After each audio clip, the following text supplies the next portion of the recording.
नमस्कार, सीएनबीसी आवाज मोतीलाल ओसवाल स्टूडियोज में आप सभी का स्वागत है। मैं हूं आपके साथ कंचन नौटियाल, मेरे साथ है श्रेया ठाकुर और आज के मार्केट एक्सपर्ट अमित सेठ जी। देखिए, हफ्ते का आखिरी कारोबारी दिन, बाजार के मूड माहौल की इस टाइम पे बात करी जाए तो मूड माहौल हमें ठीक दिखाई दे रहा है। कल हमने देखा था कि जो पिछले कुछ दिनों के गेन्स थे वो हमें टूटते हुए दिखाई दिए। निफ्टी में काफी भारी गिरावट का जो सामना है वो करना पड़ा। इनफैक्ट बीएसई के जितने भी सेक्टर इंडेक्स थे वहां पे हमें जो बिकवाली है वो हावी होती हुई दिखाई दी। लेकिन आज बाजार जो अपना मोमेंटम है वो रीगेन करता हुआ दिखाई दे रहा है। हालांकि निफ्टी आईटी अभी भी फ्लैट तर पे ही कारोबार करता हुआ नजर आ रहा है। रियलिटी में आज भी एक कमजोरी दिखाई दे रही है। बट फ्लिप साइड में अगर बात करी जाए तो बैंकिंग में अच्छी खासी खरीदारी है। कंज्यूमर ड्यूरेबल्स भी यहाँ पे अच्छा कामकाज करते हुए दिखाई दे रहे हैं। ऑटो में भी करीब करीब हमें 0.5% की जो बढ़त है वो देखने को मिल रही है। यानी कि अच्छा ट्रेडिंग सेशन हफ्ते के आखिरी कारोबारी दिन हमें देखने को मिल रहा है। लेकिन कितना ये सस्टेन करेगा, कहीं ऐसा ना हो कि कल की तरह भी आज का जो सत्र है हमें इन रेड जाता हुआ दिखाई दे। ये जानते हैं किस तरीके की स्ट्रैटेजी आज के सत्र में बनाई जाए अमित जी से। Amit ji, good morning. जी good morning Kanchan ji, good morning Shreya ji and good morning to all the viewers. जी अमित जी, क्या स्ट्रैटेजी बनानी चाहिए? हफ्ते का आखिरी कारोबारी दिन है, सेंटिमेंट्स यहाँ पे पॉजिटिव दिखाई दे रहे हैं, लेकिन कल की जो बिकवाली थी वहां से थोड़ा सा डर बैठा हुआ है। जी डेफिनेटली कंचन जी, अगर कल का हम फॉल देखें तो आउट ऑफ नोवेयर वो आया और 400 पॉइंट्स का ऑलमोस्ट हमने इंट्राडे एक डाउनटिक देखा। तो काफी जो अच्छे अच्छे सेटअप्स भी थे वो भी दे केम अंडर प्रेशर। लेकिन आज के सत्र में हमने देखा कि वापस 25,400 जो कि मार्केट का कहीं ना कहीं एक सपोर्ट है, वहां से हम रिबाउंड देख रहे हैं। तो इंट्राडे पर्पसेस के लिहाज से अब हमारा रेजिस्टेंस लगभग आता है 25,650 के आसपास, क्योंकि वहां पे हमारा 10, 20 और 50 डे एक्सपोनेंशियल मूविंग एवरेज का एक कॉन्फ्लुएंस प्लेस्ड है। तो अच्छी रिकवरी हमने नीचे के लेवल से देखी है। अगर किसी की पोजीशन है तो उसे ट्रेल करे, स्टॉप लॉस लगभग लगा के रखे 525 के आसपास। और मुझे लगता है कि 25,600 650 एक तरह का रेजिस्टेंस है। पोजिशनली जब बाजार इन लेवल्स के ऊपर निकलेगा 650 के ऊपर क्लोजिंग बेसिस में, तो फिर थोड़ा सा यहाँ पे और भी रुझान बेटर होगा। बट इन द मीनवाइल अभी चेज नहीं करेंगे, क्योंकि नीचे से एक अच्छी रिकवरी आ गई है और कल के सत्र में हमने एक अच्छा खासा फॉल देखा है। लेकिन अगर हम निफ्टी बैंक की बात करें तो that is better place than both the indices, because यहाँ पे एक ऑर्डरली फॉल था कल के सत्र में भी। 10 और 20 डेमा से निफ्टी बैंक ने एक अच्छा बाउंस दिया। हमारा सपोर्ट लगभग आता था 60,500 से 700 के आसपास, निफ्टी बैंक ने वहीं से बाउंस दिया। यहाँ पे आप पोजीशन कैरी कर सकते हैं। आपको स्टॉप लॉस लगभग यहाँ पे लगा के रखना है 60,800 का। तो Nifty bank positionally looks better than Nifty itself. Okay, तो ये निफ्टी और बैंक निफ्टी पे व्यू हो गया। चलिए अब आगे बढ़ते हैं और सबसे पहले लेकर आते हैं, और इस बीच एक बड़ी खबर आ रही है। भारत लेकर आई है बिग स्क्रीन पर, भारत यूएस के बीच पैक्स सिलिका पर हस्ताक्षर। ये इस वक्त की सबसे बड़ी खबर इनफैक्ट आती हुई, इस पर डिटेल में चर्चा कर लेंगे। और लेकिन फटाफट से एक बार वो नंबर आपके स्क्रीन पे भी लेकर आएंगे। और इस बीच आप देखिए सारे मंत्रियों के बीच ये बड़ी जो पैक्स सिलिका हस्ताक्षर है वो होती हुई इनफैक्ट नजर आ रही है। चलिए आगे बढ़ते हैं और इस पर डिटेल में और खबर लेकर आएंगे आपको, और डिटेल में क्या कुछ ग्लोबल टेक के समझौते पर जो हस्ताक्षर हुई है और क्या बड़ी बातें इस हस्ताक्षर में निकल कर आएगी, और फिर क्या इम्पैक्ट भारत यूएस के बीच जो ये हस्ताक्षर हुआ उसका पड़ेगा। सब पे करेंगे डिटेल में चर्चा, थोड़ी और डिटेल्स के बाद विस्तार में। लेकिन फटाफट से एक बार वो नंबर भी रख देते हैं स्क्रीन पर, जिसके जरिए आप हमारे साथ कांटेक्ट कर सकते हैं और अपने सवाल पूछ सकते हैं। और उसके बाद सवाल की ओर भी पढ़ेंगे, और थोड़ी देर में अगर संबोधन होता है तो वो भी आपको सुनाएंगे सीएनबीसी आवाज़ पर कि क्या निकल कर आया है इस हस्ताक्षर के बाद। लेकिन वो नंबर रख देते हैं आपके लिए स्क्रीन पर। उसके बाद सीधे चलेंगे हमारे ऑडियंसेस के पास व्यूअर्स के पास, और उनसे जो क्वेरीज हैं वो एड्रेस करने की कोशिश करेंगे। 7045220000 पर ये आप अपने नंबर भेजें, और साथ ही सोशल मीडिया प्लेटफॉर्म्स पर भी टैग करके हमें क्वेश्चन पूछ सकते हैं। तो फटाफट से उस नंबर पर हम लेंगे क्वेरीज। लेकिन आपको बता दें कि ये जो हस्ताक्षर हुआ है कितना महत्वपूर्ण है अपने आप में। भारत आज अमेरिका के साथ पैक्स सिलिका पर करार करने पर विचार कर रहा था, और इनफैक्ट वो हस्ताक्षर होता हुआ नजर आया। और दिसंबर में अमेरिका ने इसकी शुरुआत की थी। तो दिसंबर जनवरी फरवरी 2 महीने के अंतरकाल में अगर आप देखें तो ये होता हुआ नजर आ रहा है। पैक्स सिलिका में सदस्य देश अपनी सप्लाई चेन सुरक्षित करने के लिए सपोर्ट करेंगे। तो ग्लोबल टेक पर ये हस्ताक्षर हो रहा है, global AI semiconductor supply chain पर ये जोर देखने को मिल रहा है। कंचन, इनफैक्ट अगर हम बात करें पूरी की पूरी सिलिकॉन बेस्ड टेक्नोलॉजी है जो उसकी जो सप्लाई चेन है उसके लिए पूरा का पूरा जो मोमेंटम है वो सिक्योर किया गया है। और काफ़ी सारी रिपोर्ट ये भी आई थी कि जो पैक्स सिलिका है ये रियली इस टाइम पे चाइना के बारे में नहीं है, बट ये अमेरिका के बारे में है और इंडिया के बारे में, बिकॉज इंडिया एआई को लेके जो अपनी टेक्नोलॉजी है उसके ऊपर जोरों शोरों से कामकाज कर रहा है। इनफैक्ट अभी हम दिल्ली में भी देख रहे हैं कि जो एआई इम्पैक्ट समिट है उसने भी कितना तूल पकड़ा हुआ है। दुनिया भर से काफ़ी सारे जो डेलीगेट्स हैं वो दिल्ली में पहुंचे हैं ताकि एआई को हम और भी ज़्यादा ज़ोरों तोरों से कामकाज कर सके। इनफैक्ट कल अगर आपने पीएम मोदी का संबोधन सुना होगा तो वहाँ पे हमने देखा था कि पीएम मोदी ने भी मानव मिशन जो है, मानव विजन जो है उसकी शुरुआत की थी, जहाँ पे हम एआई को अपनी लाइफ का एक इंटीग्रल पार्ट जो है उसको बना सके। और एआई हमारे लिए, उन्होंने एक बात बोली थी कि एक भय नहीं है बल्कि हमारा एक भविष्य है जो कि हमें आगे चल के देखना है, और वो एक आम लोगों के लिए भी उन्होंने बनाया गया था। तो ये पैक्ट जो है काफ़ी बड़ी डील है इंडिया के लिए जो साइन होता हुआ दिखाई दिया है। सेमीकंडक्टर सप्लाई चेन पे ग्लोबली इस टाइम पे काफ़ी ज़्यादा फोकस आ गया है। हमने देखा था कि जो रेयर अर्थ मेटल है उसकी कमी के चलते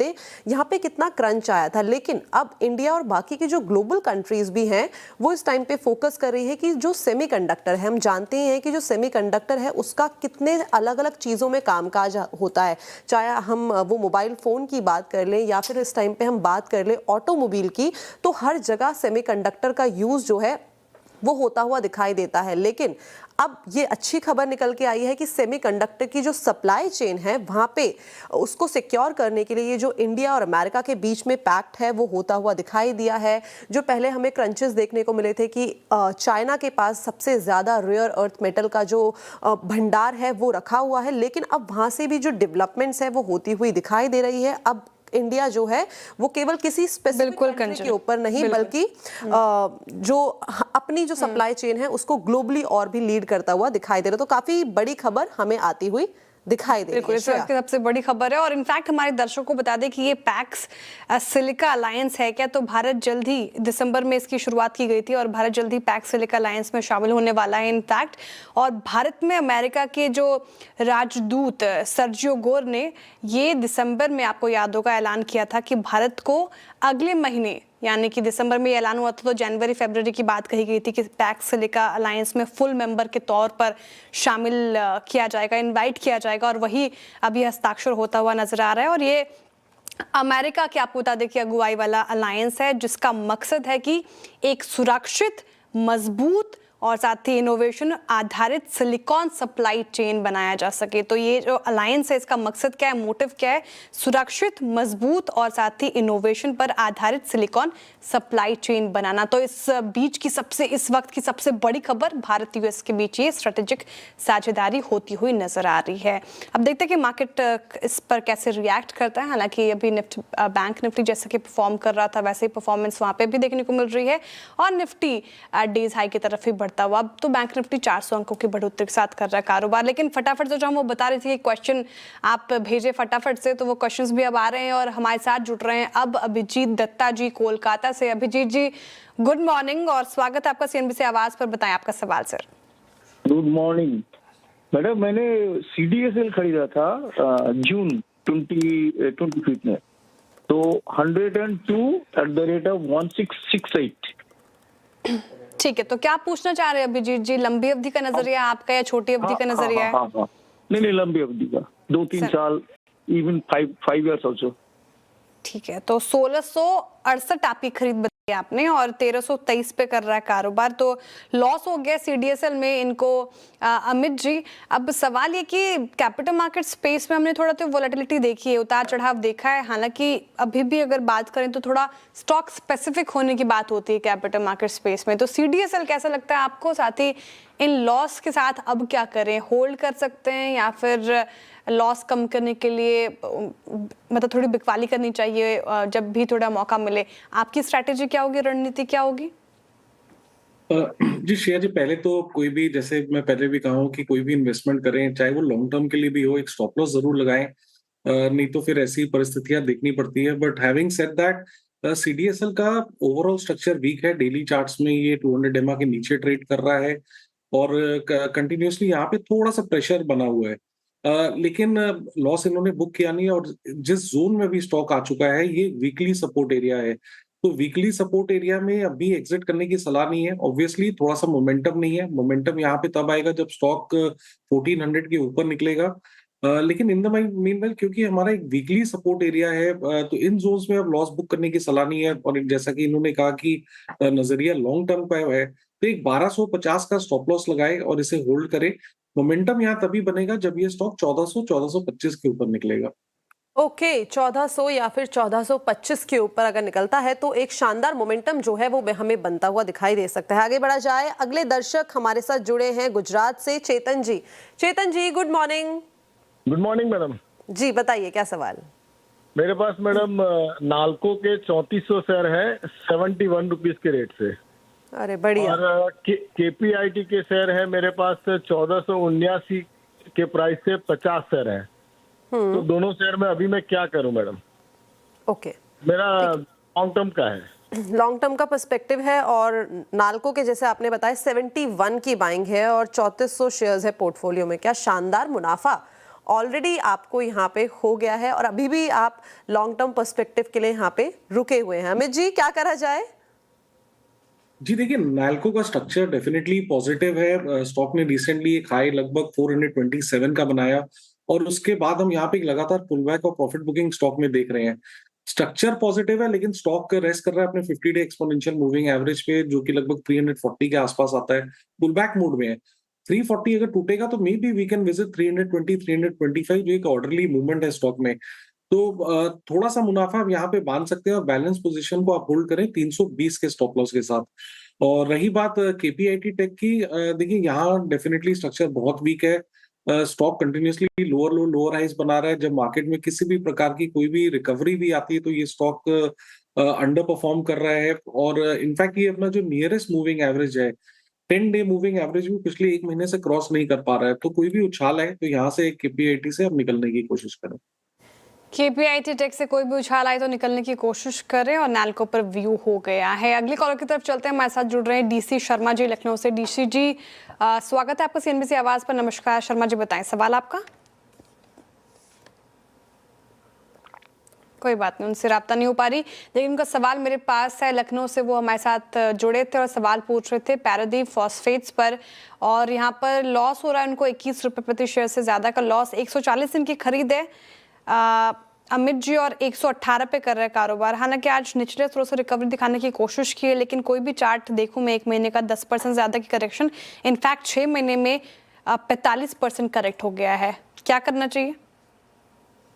जी, स्ट्रक्चर डेफिनेटली वीक है। स्टॉक सारे मूविंग एवरेजेस के नीचे ट्रेड कर रहा है। लोअर हाइज बन रहे हैं।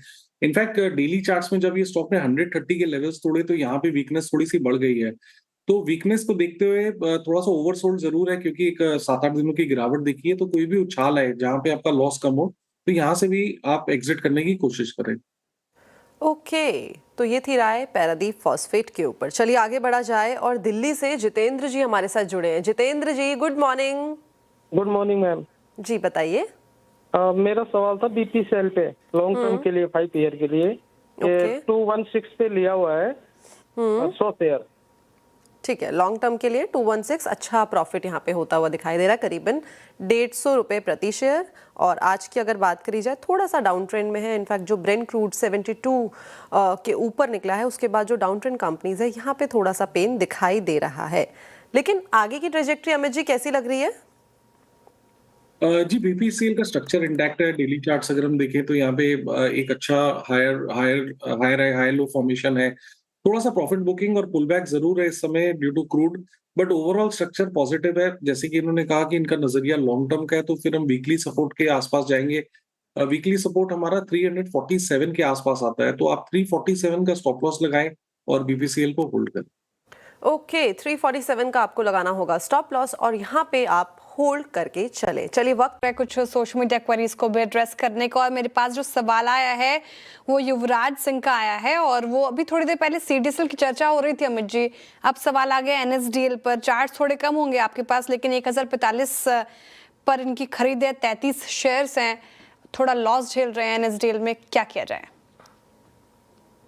जी देखिए, जितने भी चार्ट्स अवेलेबल है शेयर जी, तब से हम देख रहे हैं अगस्त 25 की लिस्टिंग है, लेकिन continuously stock lower low lower highs बना रहा है। आप चार्ट्स पे देखो कि हर हायर लेवल ये स्टॉक गिव अप कर रहा है और फाइनली 920 के आसपास आ गया है।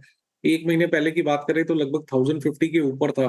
तो चार्ट्स देख के तो ऐसा कुछ नहीं लग रहा है कि in spite of a good market, जब यहाँ निफ्टी भी रिकवर होता है तब भी यहाँ पे कोई रिकवरी नहीं आती है।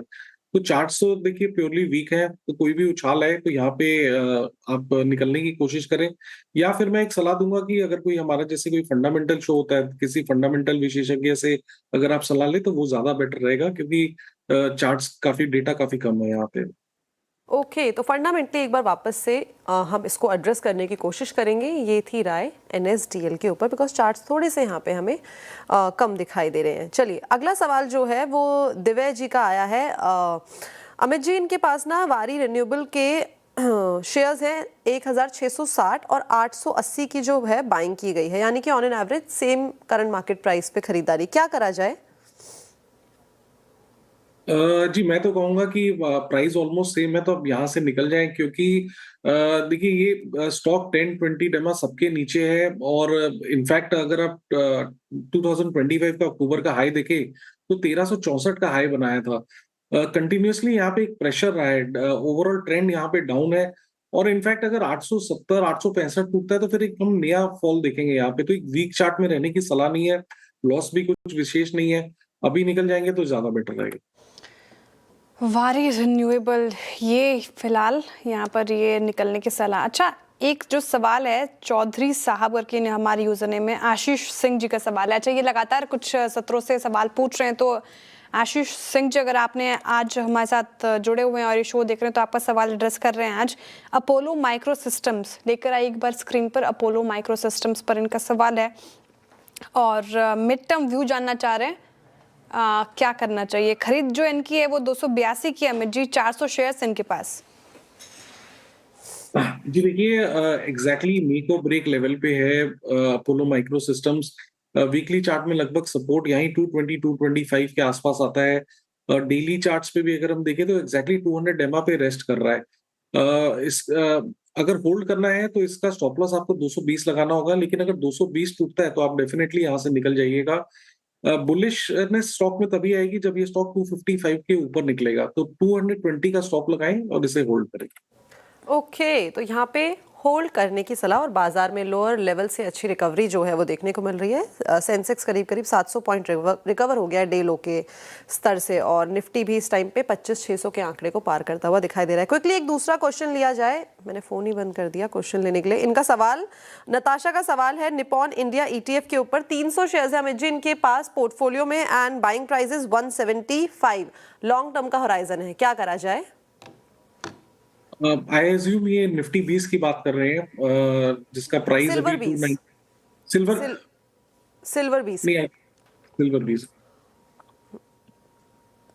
231 चल रहा है करंट मार्केट प्राइस।